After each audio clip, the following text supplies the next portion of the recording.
ស្ដីប្រិយមិត្តដែលនិយមគាំទ្រ Channel ESP Education ក៏ដូចបងប្អូនសិស្សានុសិស្សនិស្សិតដែលតែងតែគាំទ្រតាក់ទងទៅនឹងប្រធានបទរបស់ ESP Education របស់នាងខ្ញុំតែងតែលើកឡើង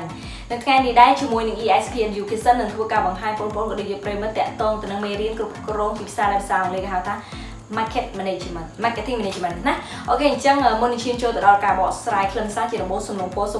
ប្រិយមិត្តជួយ Subscribe និងជួយកណ្ដឹង Channel ESP Education និង Channel ESP Education Training ដើម្បីទទួលបាននូវវីដេអូល្អៗតាក់ទងទៅនឹងជំនាញអ្នកនៃ Computer ភាសាអង់គ្លេសនិងដូចជា High Complex ជួយ Live វីដេអូនេះផងដែរអូខេអញ្ចឹងយើងចូលមកកម្មវិធីរបស់យើងតែម្ដងនៅថ្ងៃនេះនាងខ្ញុំនឹងធ្វើការបង្ហាញបងប្អូនប្រិយមិត្តតាក់ទងទៅនឹងយុទ្ធសាស្ត្រវត្តជីវិតផលិតផលដែលភាសាអង់គ្លេសហៅថា Product Life Cycle Strategy ហើយនៅក្នុងវីដេអូនេះគឺនាងខ្ញុំនឹងលើកតាក់ទងទៅនឹងវត្តជីវិតដំណាក់កាលចុងក្រោយគឺ decline stage ដែលជាដំណាក់កាលឬក៏ជំហានទី4នៃវត្តជីវិតផលិតផលរបស់យើងណាអញ្ចឹងចំណុចសម្គាល់តាក់ទងទៅនឹង decline stage គឺជាដំណាក់កាលដែលធ្លាក់ចុះនៃផលិតផលគឺជាដំណាក់កាលចុងក្រោយនៃវត្តជីវិតរបស់ផលិតផលផងដែរយើងសម្គាល់តាមរយៈការធ្លាក់ចុះនៃការធ្លាក់ចុះខ្លាំងនៃចំណូលលក់ក៏ដូចជាប្រាក់ចំណេញជាបន្តបន្ទាប់ណាអូខេអញ្ចឹងកត្តាអ្វីខ្លះដែលធ្វើឲ្យចំណូលលក់និងប្រាក់ចំណេញរបស់យើងធ្លាក់ចុះអញ្ចឹងកត្តាខាងក្រោមនេះបញ្ជាក់អំពីភាពឬក៏ជាដំណាក់កាលដែលធ្លាក់ចុះណាយើងអាចសម្គាល់បានទី1គឺអតិថិជនលែងមានចំណាប់អារម្មណ៍តាក់ទងទៅនឹងការប្រើប្រាស់ទៅលើផលិតផលឬក៏សេវាកម្មដែលយើងបានគ្រប់គ្រងទី2គឺតាក់ទងទៅនឹងការអភិវឌ្ឍឬក៏ភាពរីកចម្រើននៃបច្ចេកវិទ្យាខ្លាំងដែលធ្វើឲ្យផលិតផលរបស់យើងលែងត្រូវនឹងតម្រូវការទីផ្សារបន្តទៀតឧទាហរណ៍ប្រភេទទូរស័ព្ទយើងដឹងហើយមានប្រភេទទូរស័ព្ទមួយបានត្រូវបាត់ចេញពីទីផ្សារដោយសារតែគាត់មិនមានគាត់ស្រឡាញ់ប្រភេទបច្ចេកវិទ្យាចាស់របស់គាត់ហ្នឹងហើយគាត់នៅតែបន្តធ្វើគណៈពេលដែលប្រភេទទូរស័ព្ទដទៃទៀតគេបានអភិវឌ្ឍទៅប្រភេទបច្ចេកវិទ្យាថ្មីទំនើបណាបែប touch screen ជាដើមណាអូខេអញ្ចឹងនេះហើយគឺជាបរិបទថ្មីដែលគាត់មិនបានបត់បែនទៅតាមកន្លែងសាអញ្ចឹងធ្វើគាត់ធ្លាក់ចុះតាមនោះដែរហើយមួយទៀត alternative on the market នោះគឺជាជំរឿនផលិតផលនៅលើទីផ្សារកាន់តែមានការកើនឡើងច្រើនខ្លាំងណាជាងយើងដឹងហើយនៅក្នុង maturity stage ឬក៏ដំណាក់កាលបកភាពគឺវត្តមាននៃការប្រកួតប្រជែងពីសំណាក់គូប្រកួតប្រជែងរបស់យើងគឺមានកម្រិតខ្លាំងមែនទែនណាដែលធ្វើឲ្យក្រុមហ៊ុនត្រូវតែមានគេហៅថាភាពច្នៃប្រឌិតក៏ដូចជាការផ្ដួចផ្ដើមគំនិតខ្លាំងទៅលើការស្រាវជ្រាវក៏ដូចជាអភិវឌ្ឍទៅលើផលិតផលក៏ដូចជាលក្ខណៈពិសេសរបស់ផលិតផលដើម្បីបំពេញតម្រូវការអតិថិជនឲ្យបានទាន់ពេលវេលានិងប្រកបដោយភាពប្រុងប្រយ័ត្ននិងទទួលខុសត្រូវខ្ពស់ខ្លាំងមែនទែនណាហើយនឹងភាពទំនើបកម្មណាអូខេអញ្ចឹងនៅក្នុងចំណុចនៃដំណាក់កាលធ្លាក់ចុះនេះតើយើងគួរតែប្រើយុទ្ធសាស្ត្រទីផ្សារអ្វីខ្លះដើម្បីដោះស្រាយនៅពេលដែលអាជីវកម្មរបស់យើងជួបបញ្ហាធ្លាក់ចុះនៃចំណូលនិងប្រាក់ចំណេញដែលមិនអាចស្ដារឡើងបានណាខ្ញុំនិយាយតាក់ទងទៅនឹងសកម្ម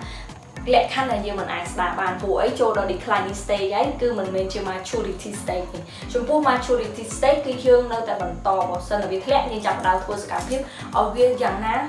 ធ្វើឲ្យរយៈពេលនៃគេហៅថាដំណាក់កាលបកភាពរបស់យើងនៅតែបន្តរយៈពេលវែងប៉ុន្តែបើសិនវាធ្លាក់ចុះហើយមានន័យថាវាមិនអាចកើនឡើងទេតែចូលដល់ដំណាក់កាល decline stage គឺមិនអាចកើនមានតែបាត់បង់តម្រូវការឬក៏ផលិតផលត្រូវតែបាត់ពីទីផ្សារតែម្ដងណាឬក៏សេវាកម្មហ្នឹងត្រូវតែលុបចេញលេងគ្រប់គ្រងនៅលើទីផ្សារអូខេអញ្ចឹងមធ្យោបាយទី1គឺយុទ្ធសាស្ត្រទីផ្សារគឺមាន2នៅត្រង់ចំណុចនេះដែលខ្ញុំមានការណែនាំអនុវត្តគួរតែធ្វើតែម្ដងទី1គឺ saving money ណា saving អ្នកនរគ្នាគួរតែសន្សំព្យាយាមសន្សំលុយកុំចំណាយខ្ជះទៅលើសកម្មភាពទៅលើប្រភេទផលិតផលឬក៏សេវាកម្មដែលពុំអាចផ្ដល់ជាផលចំណេញឬក៏ដែលមិនអាចអភិវឌ្ឍ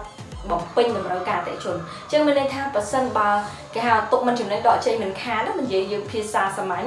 អញ្ចឹងមានន័យថាយើងត្រូវតែព្យាយាមសន្សំគឺកាត់បន្ថយតាក់ទងទៅនឹងចំណាយផ្សព្វផ្សាយកុំបន្តទៀតព្រោះនៅក្នុងដំណាក់កាល maturity stage គឺយើងធ្វើការផ្សព្វផ្សាយតាក់ទងទៅនឹងការសិក្សាផលិតផលគេហៅថាសិក្សាលើទីផ្សារនិងផលិតផលខ្លាំងតាក់ទងការកំណត់ចំណាយទីផ្សារការកំណត់ទីផ្សារគោលដៅក៏ដូចជាការធ្វើការអភិវឌ្ឍទៅ differentiation យុទ្ធសាស្ត្រ differentiation ទៅលើផលិតផលផ្សេងៗគ្នាណាកម្រិតតម្លៃផ្សេងៗគ្នាផ្សេងចឹងទៅអូខេអញ្ចឹងយើងត្រូវកាត់បន្ថយតាក់ទងទៅនឹងការផ្សព្វផ្សាយរបស់យើងតាក់ទងទៅនឹងយុទ្ធសាស្ត្រការកំណត់ទីផ្សារគោលដៅផ្សេងៗណាកាត់បន្ថយតាក់ទងទៅនឹងតំណាងចែកចាយលក់ណាគឺយើងត្រូវតែធ្វើដាច់ខាត ពួកអីនៅពេលដែលយើងមានដំណើរចាយច្រើនអញ្ចឹងធ្វើឲ្យគេហៅថាសន្និធិរបស់យើងត្រូវគោនៅក្នុង stock កាន់តែខ្លាំងឡើងអញ្ចឹងយើងត្រូវតែកាត់បន្ថយជាដាច់ខាតនៅពេលដែលចំនួនលក់របស់យើងមានការធ្លាក់ចុះពួកអីគាត់អត់ចូលរួមសកម្មនៅក្នុងការលក់ឬក៏បង្កើនចំនួនលក់របស់យើងទេយើងត្រូវតែដកចំពោះ depot ណាដែលអសកម្មចុះប្រសិនបើគាត់សកម្មប៉ុន្តែចំនួនលក់គាត់អត់មានកម្រិតកើនឡើងក៏យើងត្រូវតែពិចារណាដែរពួកអីនៅក្នុងកម្រិតនៃការរកស៊ីអាជីវកម្មគេរមែងតែមានផែនការណាប្រសិនបើគាត់មិនអាចសម្រេចផែនការយើងត្រូវតែដកតាក់ទងទៅនឹងសិទ្ធិធ្វើពាណិជ្ជកម្មរបស់យើងអញ្ចឹងទៅណាដើម្បីឲ្យពួកគាត់មានសក្តានុពលប៉ុន្តែបើអត់ទេកុំឲ្យគាត់ខ្ជះខ្ជាយពេលវេលាជាមួយនឹងការធ្វើអាជីវកម្មដែលមិនទទួលផលចំណេញអញ្ចឹងយើងណែនាំគាត់ឲ្យដកទុនជួគេហៅថាដកគេហៅថាទំនាក់ទំនងអាជីវកម្មសិនទៅនៅពេលដែលអាជីវកម្មដំណើរការจะមានបន្តអាជីវកម្មមួយគ្នាបន្តអញ្ចឹងទៅណាអូខេanother useful product គឺយើងត្រូវគេហៅថាប្រើនៅសិក្សាអំពីស្វែងយល់អំពីផលប្រយោជន៍ផ្សេងៗទៀតសម្រាប់ផលិតផលហ្នឹងអញ្ចឹងនៅពេលដែលផលិតផលឬក៏សេវាកម្មនោះពុំសូវមានតម្រូវការនៅលើទីផ្សារយើងត្រូវរកមធ្យោបាយផ្សេងៗដើម្បីធ្វើយ៉ាងណាឲ្យឃើញរកឲ្យឃើញពីផលប្រយោជន៍ផ្សេងក្រៅពីផលប្រយោជន៍ដែលយើងដឹងបច្ចុប្បន្នដើម្បីយកផលិតផលដែលនៅក្នុងគេហៅ stock របស់យើងនោះលក់បញ្ចេញណាឧទាហរណ៍ថាដូចសម្លៀកបំពាក់អញ្ចឹងសម្លៀកបំពាក់គឺមានទីផ្សារខ្លាំងគឺលក់ភាគច្រើន margin នៃការចំណេញទៅលើសម្លៀកបំពាក់គឺខ្ពស់មែនទែនប៉ុន្តែអ្នកនរគ្នាត្រូវដឹងសម្លៀកបំពាក់គឺ maturity stage របស់វាគឺមានរយៈពេលខ្លីមែនទែនគាត់តែ maturity stage រួចក៏ declining stage តែម្ដងអញ្ចឹងពិបាកទប់ស្កាត់មែនទែនអញ្ចឹងសម្លៀកបំពាក់គឺយើងមើលទៅគាត់លក់ចំណេញច្រើនប៉ុន្តែអត់ទេមិនចំណេញច្រើនទាំងស្រុងទេពួកអីអាវឆាប់ហួសសម័យកាលអញ្ចឹងនៅពេលដែលហួសសម័យកាលគាត់ត្រូវតែបង្ខំចិត្តយកសម្លៀកបំពាក់ដែលគាត់ទិញមកថ្លៃៗហ្នឹង brand ហ្នឹងត្រូវតែលក់លៀងឃ្លាំងឡើងហើយគឺគាត់ប្រើមធ្យោបាយដើម្បីស្វែងយល់អំពីការប្រើប្រាស់ផ្សេងៗគឺគាត់ឃើញអំពីចំណុចសំខាន់មានអតិថិជនមួយចំនួនគាត់ចូលចិត្តប្រើរបស់ហួសសម័យដែលមានតម្លៃទាបៗអញ្ចឹងគាត់អាចលក់លៀងឃ្លាំងបានណា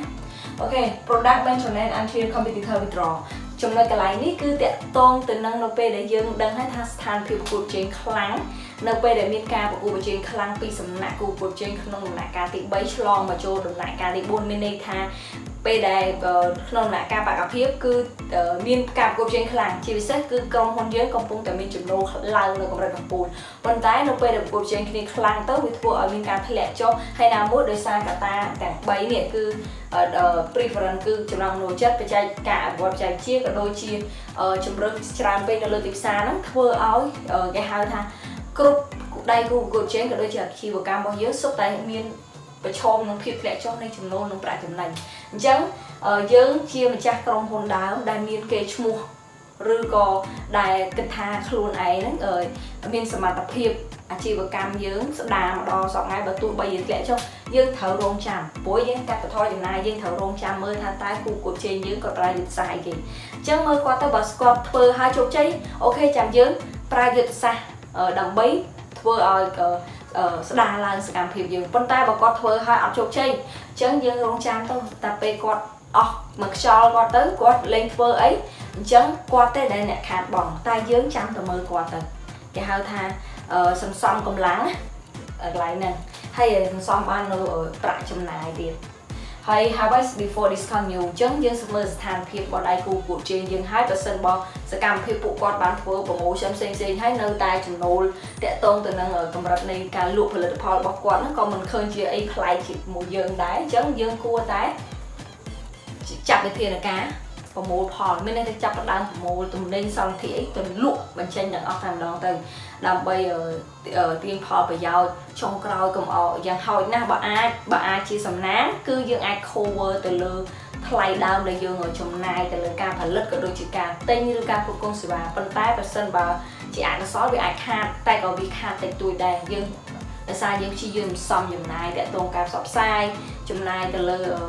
ការទិញសន្តិសម្រាប់ភ្នាក់ងាររបស់យើង depot របស់យើងអញ្ចឹងទៅណាអូខេនេះគឺជាចំណុចសំខាន់ហើយយុទ្ធសាស្ត្រទី2គឺ discount new product គឺមានន័យថាយើងបញ្ឈប់សកម្មភាពឬក៏បញ្ឈប់ការធ្វើអាជីវកម្មតាក់ទងផលិតផលឬក៏សេវាកម្មដែលយើងកំពុងតែធ្វើហ្នឹងណាគឺយើងឈប់មានន័យធ្វើឲ្យវាបាត់ចេញពីទីផ្សារតែម្ដងទៅយើងលេងបន្តធ្វើទៀតហើយព្រោះអីវាជាប្រភេទផលិតផលឬក៏សេវាកម្មដែលមិនមានតម្រូវការហ ហើយវាមិនទាន់សម័យកាលទៅតាមការអាប់ដេតរបស់បច្ចេកវិទ្យាទំនើបហើយកំពុងតែមានជំរឿនខ្លាំងអញ្ចឹងទៅចំណាយទីផ្សារក៏វាកាន់តែតូចទៅអញ្ចឹងយើងពិបាកក្នុងការរកផលចំណេញបានអញ្ចឹងកុំខ្ជះខ្ជាយពេលវេលាទៅលើផលចំណេញតិចតួចគួរតែវិនិយោគទៅលើអ្វីដែលចំណេញច្រើនណាកន្លែងហ្នឹងអញ្ចឹងយើងអាចលក់ទី1គឺលក់ក្រុម brand ក្រុមហ៊ុនអញ្ចឹងជាក់ស្ដែងនៅក្នុងប្រទេសយើងក៏មានក្រុមហ៊ុនមួយចំនួនដែរតាក់ទងសេវាកម្មគាត់បានលក់ brand របស់គាត់ឲ្យទៅក្រុមហ៊ុនមួយទៀតណាតាក់ទងសេវាកម្មណាទូរស័ព្ទអីហ្នឹងគឺគាត់បានលក់ brand ដើម្បីស្ដារតាក់ទងទៅនឹងផលចុងក្រោយរបស់គាត់ហើយគាត់ទៅអាប់ដេតបង្កើតមុខរបរផ្សេងទៅណាជៀសវាងការខាតបង់ក្នុងស្រុកហើយមួយទៀតគឺគាត់ចំពោះក្រុមហ៊ុនមួយចំនួនទៀតគាត់ប្រើយុទ្ធសាស្ត្រកាត់បន្ថយថ្លៃដើម្បីលក់សន្និធិដែលនៅសល់ជាទូទៅគឺក្រុមហ៊ុនសម្លៀកបំពាក់ភាគច្រើននិងផលិតផលមួយចំនួនប៉ុន្តែផលិតផលដែលភាគច្រើនដែលគេធ្វើហើយវាអាចបាត់ចេញពីទីផ្សារដែរនោះគឺប្រភេទសម្លៀកបំពាក់ប៉ុន្តែមិនមានន័យថាអាវឈប់លក់ណាប្រភេទអាវម៉ូដហ្នឹងគេលេងលក់ណាគេលក់លាងឃ្លាំងប៉ុន្តែប្រភេទផលិតផលមានតិចតួចណាវាកម្រមានការលក់លាងឃ្លាំងដូចជាវាអាចមានប្រភេទកម្បោប្រភេទស្បែកជើងសម្លៀកបំពាក់អីវាអាចភាគច្រើនណារបស់ដែលស៊ីវិល័យដែលមានរយៈពេលខ្លីៗហ្នឹងគឺប្រឈមនឹងការឈានមកដល់ដំណាក់កាលនេះអញ្ចឹងក្នុងនាមបងប្អូនក៏ដូចជាប្រិយមិត្តដែលកំពុងតែវិវត្តខ្លួនឬក៏ចង់ខ្លាយខ្លួនទៅជា sales ឬក៏ marketing manager ដ៏ជោគជ័យនៅថ្ងៃអនាគតអ្នកនរគ្នាត្រូវទៅស្វែងយល់តាក់ទងទៅនឹងយុទ្ធសាស្ត្រហើយនឹងបទពិសោធន៍មួយចំនួនទៀតតាក់ទងទៅនឹងការស្រាវជ្រាវជាក់ស្ដែងជាមួយនឹងអតិថិជនទាំងអស់គ្នាត្រូវតែមានគំនិតច្នៃប្រឌិតខ្ពស់ពីព្រោះ sales និង marketing គឺជាជួរមុខគេហៅថាបុគ្គលិកជួរមុខដែលត្រូវតែស្វែងរកចំណូលជូនអង្គភាពចំណូលក៏ខ្ពស់ប្រាក់បៀវត្សក៏ខ្ពស់ប្រាក់អត្ថប្រយោជន៍ក៏ខ្ពស់ហើយអ្វីដែលសំខាន់អ្នកទាំងអស់គ្នាអាប់ដេតខ្លួនឯងបានលឿនហើយស្វែងយល់ពីមនុស្សបានច្រើនការងារផ្នែក sales វាពិបាកប៉ុន្តែវាផ្ដល់ឲ្យអ្នកទាំងអស់គ្នាវិញនៅភាពជោគជ័យច្រើនមែនទែននេះហើយបើសិនបើអ្នកទាំងអស់គ្នាក៏ដូចជាប្រិយមិត្តមានចម្ងល់អ្វីក៏អាច comment ប្រធានបទផ្សេងសួរមកខ្ញុំតែបើសិនជាខ្ញុំមានខ្ញុំដឹងខ្ញុំនឹងចែករំលែករាល់អ្វីដែលខ្ញុំមានជូនដល់បងប្អូនក៏ដូចជាប្រិយមិត្តដើម្បីជាទុនណាក្នុងការច្នៃប្រឌិតគំនិតពាណិជ្ជកម្មផ្សេងព្រោះអីខ្ញុំក៏ចប់ផ្នែកគ្រប់គ្រងផងដែរជំនាញឯកទេសផ្ទាល់ដល់នោះគឺគ្រប់គ្រងប៉ុន្តែខ្ញុំបានរៀនវគ្គផ្សេងជាមួយនឹងសាកលវិទ្យាល័យបរទេសតាមរយៈអនឡាញជាច្រើនផ្នែកផងដែរបើសិនមកអ្នកនរគ្នាចាប់អារម្មណ៍ទៅលើអ្វីដែលខ្ញុំបានណែនាំចំណេះដឹងនេះសូម Subscribe Channel ESP Education និង Channel របស់ខ្ញុំមួយទៀតគឺ ESP Education Training ដើម្បីទទួលបាននៅចំណេះដឹងដែលនេះខ្ញុំនឹងធ្វើការចែករំលែកតាមរយៈ Channel របស់នាងខ្ញុំហើយខ្ញុំក៏សូមអភ័យទោសរកកំហុសឆ្គងដែលខ្ញុំធ្វើឡើងដោយប្រើនៅពាក្យសម្ដីឬក៏កាយវិការសមរម្យសង្ឃឹមថាប្រិយមិត្តក៏ដូចជាបងប្អូនសិស្សានុសិស្សនិស្សិតកុំប្រកាន់ហើយខ្ញុំនឹងរងចាំរាល់ការរិះគន់ក្នុងនៃស្ថាបនាគ្រប់រូបភាពពីសំណាក់លោកគ្រូអ្នកគ្រូសាស្ត្រាចារ្យផងដែរអរគុណច្រើនជួបគ្នានៅវីដេអូក្រោយវិធានបទក្រោយៗទៀតបាយបាយសំណាងល្អទាំងអស់គ្នា